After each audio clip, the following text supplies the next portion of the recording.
Joining me in Ted Street, Hereford head coach Mark Richards. Could you sum up your reflections on today's game, please? We were poor first half, better second half, probably a fair result. What did you change at half time? Just the shape slightly. So just played around with the shape, and look, I think if we performed like we did in the first half, we probably wouldn't have mattered what shape we were playing. We weren't good enough first half. It cost us 2 set pieces, and I'm glad we got something out of the game. But yeah, second half it was kind of a huffed and puffed a little bit, but not enough. What do you put that down to in the first half? As you say, they just seemed a bit disjointed and didn't seem to have the desire necessary. Yeah, I don't know whether it's the desire. I don't think it is. I think it's just, I feel they may be playing with the shackles on a little bit. Don't know why. You know, this is difficult. The atmosphere sometimes, probably directed myself as well, can be a bit negative. So I think that maybe affects the players' decision making at time. I don't think that helps, if I'm being honest. If we're all in it together, then you know, that sort of environment of somebody making the right decision at the right time can be affected. Having said that, we weren't good enough first half. Players weren't to the levels of what they needed to be, and you know, it was probably the fair result going in at half time. Second half, we showed a lot more sort of gusto in terms of how we played and got on the ball a little bit more and created a few more chances. Just unfortunately, we didn't get the right result at the end of it. Because we've got used to the way you've set up with Phil on the left and maybe George Lloyd or James Roberts, whatever, on the right-hand side. So why did you change it for today's game? Because you have a look at what they do as well. They've got nothing to lose as well at the moment, to be fair to them. And they played like that today, and they fully deserved the point. So, you know, you always go into every game about how you can maybe exploit sort of maybe areas of their weakness. And to be honest, it probably wouldn't have mattered what shape I'd done the first half with, like I said to the boys, if we're not performing at 7 and 8 out of 10, then if you haven't got 8 or 9 of you doing that, you're probably not going to win many football matches. So irrelevant of the tactics sometimes, just that sort of ability for that one-to-one battles, the 50-50s, winning the second balls, that needs to be better, and it wasn't there in the first half. Because it seemed a big uplift in effort and energy in that second period.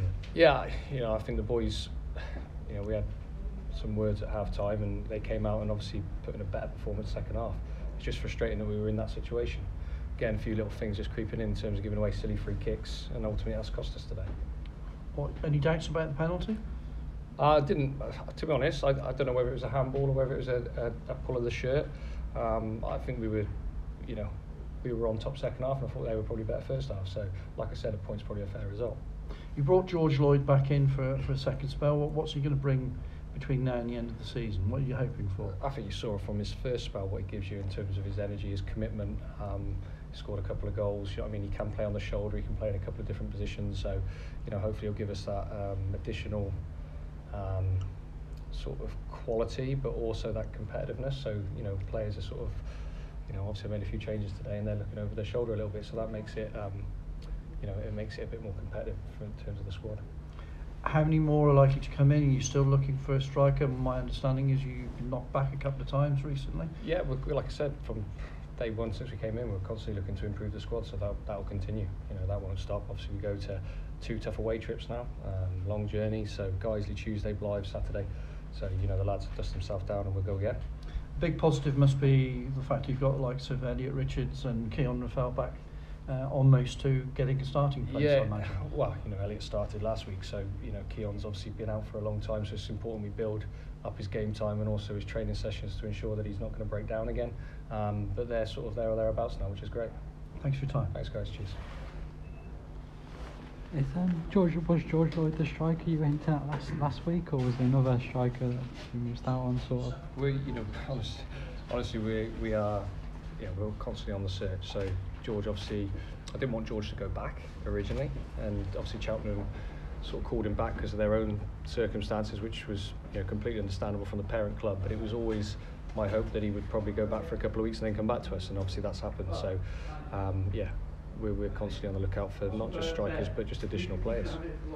And you mentioned the atmosphere towards yourself, and does it sort of hinder some of the younger players? Yeah, you know what? Yeah, maybe it does. You know, I've got no probs if they want to direct their sort of anger and negativity towards me. I'll take that. That's fine. But it's just when it starts affecting my players, and when it starts affecting maybe their decision making, it's not helping. So if it's not helping, then it's going to have a detrimental effect on the performances. And unfortunately, I think sometimes maybe the lads are maybe happier playing away than they are at home.